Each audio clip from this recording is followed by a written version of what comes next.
तो बहिणी हो गया आज देख तो का बनेगा माता जगदम्बा हो तो बहिणी बुलाए हवेगा अपन अपन हालत में रहेगी हो तो काय बना के आई हवेगा माता जगदम्बा देख करके हो प्रणाम करे हवेगा माता जगदम्बा आशीर्वाद दे करके हो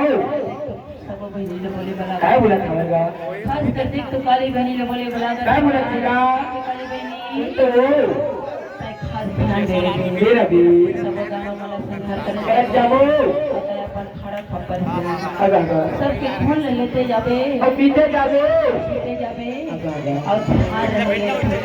धरती माता की रहे ये रहेगी आज देखो काली माता लक्ष्मी संहार होगा ये रहेगी यहाँ करके देख माता और रक्त बीच में हाथ में से लड़े माता जी का ये रहेगी दरबार की